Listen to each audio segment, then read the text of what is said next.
नमस्कार मंडळी. अवधूत चिंतन श्री गुरुदेव दत्त श्री स्वामी समर्थ महाराज की जय. बघा, येत्या 18 डिसेंबरला हा मार्गशीर्ष महिन्यातला शेवटचा गुरुवार असणार आहे. या दिवशी आपल्याला आपल्या व्रताचं म्हणजेच महालक्ष्मी व्रताचं उद्यापन करायचं आहे. मग उद्यापन हे नेमकं कोणत्या वेळेत करावं, त्यामुळे लक्ष्मी प्रसन्न होईल आणि आपण केलेल्या व्रताचं फळ हे आपल्याला मिळू शकेल. उद्यापनासाठी कोणता शुभ मुहूर्त आहे आणि एकदा का या व्रताचे उद्यापन झालं की दुसऱ्या दिवशी आपल्याला त्या व्रताची उत्तर पूजा करायची असते.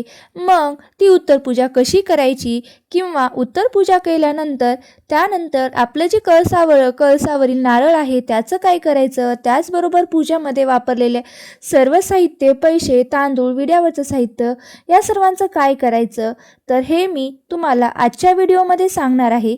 कारण अनेक महिला खूप काही चुका करतात, त्यामुळे त्यांनी केलेल्या व्रताचं फळ हे त्यांना मिळत नाही. त्यामुळे तुम्ही जे सर्व साहित्य आहेत ते सर्व साहित्याचं योग्य पद्धतीने जर विसर्जन केलं तर तुम्हाला त्या व्रताचं फळ हे नक्की मिळणार आहे. त्यामुळे तुम्ही आजचा हा व्हिडिओ स्किप न करता शेवटपर्यंत पहा, जेणेकरून तुम्हाला उत्तर पूजा कशी करायची याची माहिती तुम्हाला या व्हिडिओमध्ये मिळेल. म्हणून हा व्हिडिओ शेवटपर्यंत पहा. आता या व्रताची सुरुवात ही मार्गशीर्ष महिन्यातल्या पहिल्या गुरुवारपासून केली जाते आणि शेवटच्या गुरुवारी आपण या व्रताचंही उद्यापन करतो. म्हणजेच यावर्षी आपल्या 2026मध्ये एकूण 4 गुरुवार आलेले आहेत आणि जो आपला चौथा किंवा शेवटचा गुरुवार आहे तो आलेला आहे 18 डिसेंबरला. म्हणजेच या दिवशी आपल्याला या व्रताचं उद्यापन करायचं आहे. पण आता मार्गशीर्ष गुरुवारचं व्रत आपण केलं असेल तर याचं उद्यापन निश्चितपणे आपल्याला करावंच लागतं. आपल्याला या व्रताचं फळ मिळतं आणि तरच आपलं व्रत हे पूर्ण होत असतं. त्यामुळे उद्यापन करणं खूपही गरजेचं आहे. काही महिलांना जरी एखादा गुरुवार राहिला असेल किंवा एखाद्या गुरुवारी जर काही अडचण आली असेल, त्यामुळे त्यांना जर पूजा मांडता आली नसेल पण उपवास तरी केला तरीही चालतो. त्यामुळे आपलं हे व्रत खंडित होत नसतं. त्यामुळे जरी एखादा तुमचा गुरुवार राहिलेला असेल ना तरीही तुम्ही शेवटच्या गुरुवारी मात्र उद्यापन करू शकता.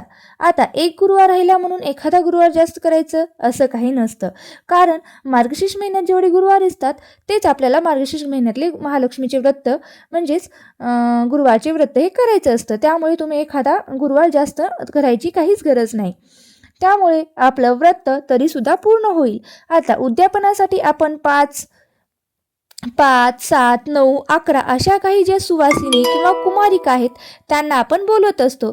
काही जणींना उद्यापनासाठी सुवासिनी किंवा कुमारिका मिळत नाहीत, त्यांनी काय करायचं, तर बघा, काही महिला बाहेरच्या गावामध्ये राहतात, त्यामुळे त्यांना 5, 7 अशा जास्त संख्येने सुवासिनी किंवा महिला मिळत नाहीत. तर त्यांनी काय करायचं, किमान एक जरी मुलगी किंवा एक जरी सुवासिनी मिळाली तरीही तिला तुम्ही मानपान करून उद्यापन करू शकता. म्हणजेच एका सुवासिनीला बोलून तुम्ही हळद कुंकू लावून तिच्या हातावरती एखादं फळ देऊन, व्रताचे पुस्तक देऊन तुम्ही दूध वगैरे देऊ शकतात किंवा जेवणासाठी बोलवलं तरीही चालतं. जशी तुमची इच्छा असेल तसे तुम्ही करू शकता. फक्त साधा प्रसाद दिला तरीही चालतो आणि नमस्कार करावा. अशा प्रकारे जरी तुम्ही उद्यापन केलं तरी फक्त ते मनापासून करा, त्या व्रताचं फळ हे नक्कीच तुम्हाला मिळेल. बघा, आता चौथ्या गुरुवारीच आपल्याला उद्यापन करायचं आहे. कारण मार्गशीर्ष महिन्यातील शेवटच्या गुरुवारीच आपल्याला महालक्ष्मी व्रताचे उद्यापन करायचं असतं.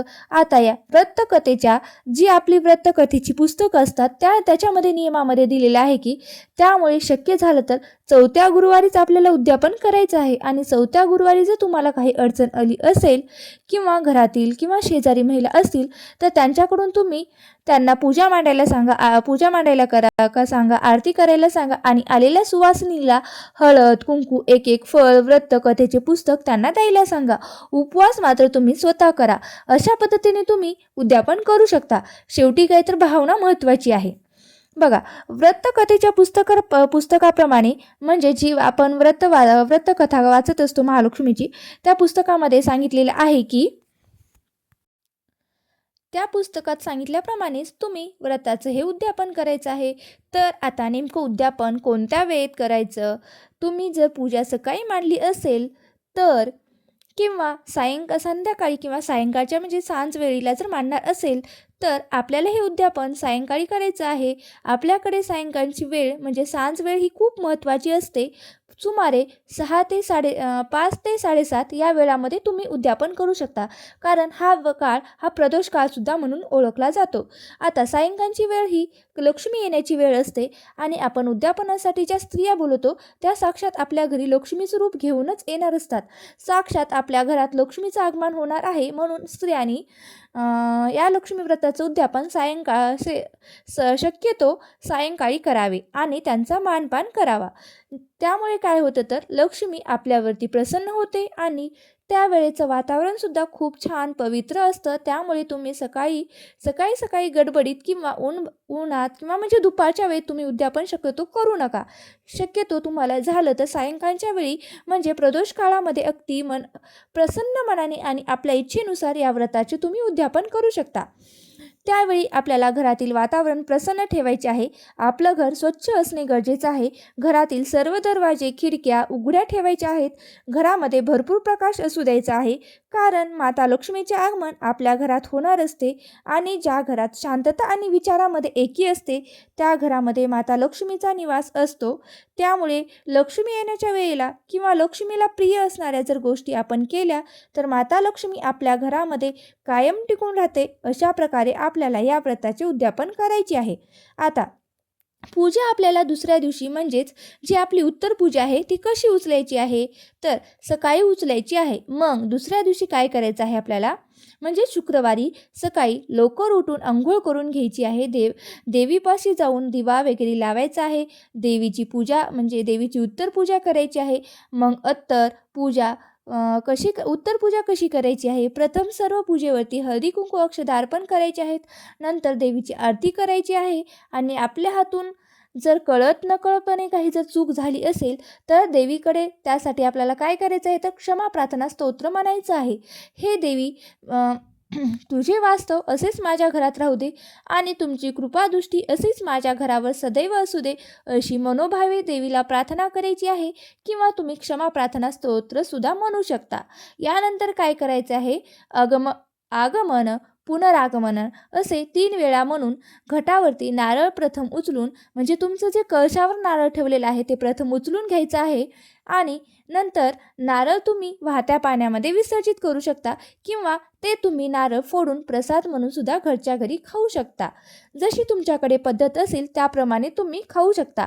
बघा, आमच्याकडे तर अशी पद्धत आहे की मार्गशीर्ष महिन्यातील जर 4 गुरुवारचे आपण जे नारळ कळशावरती ठेवतो ते नारळ आम्ही वेळ अमावस्येच्या दिवशी शेतातल्या लक्ष्मीला पूजा करण्यासाठी नेतो आणि ते फोडून तो प्रसाद म्हणून खाऊ शकतो. जशी तुमच्या गावाकडे इच्छा म्हणजे तुमच्याकडे जशी पद्धत आहे त्याप्रमाणे तुम्ही करू शकता. पण बघा, नारळ फोडून प्रसाद खातात, पण लक्षात ठेवा ही चूक मात्र अजिबात करू नका, कारण आपण जेव्हा गुरुवारची पूजा मांडतो तर तो नारळ आपण कळशावरती ठेवलेला असतो आणि त्या नारळाची आपण लक्ष्मी स्वरूप पूजा करत असतो. त्या कळशाला आपण वस्त्र घालत असतो, देवीचा मुखवटा लावत असतो, म्हणजेच साक्षात तर आपण ती नारळाची लक्ष्मी स्वरूप म्हणून पूजा करतो. त्यामुळे नारळ फोडणं हे योग्य वाटत नाही. त्यामुळे तुम्ही शक्यतो नारळाचं विसर्जन करा.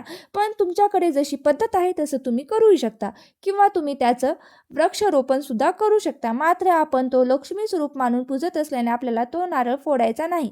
पण तुम्ही माझ्याकडे जशी पद्धत आहे तशी मी तुम्हाला सांगितले, तर तुम्ही सांगितल्याप्रमाणे विसर्जन करू शकता किंवा त्याचे एखादं झाड लावू शकता.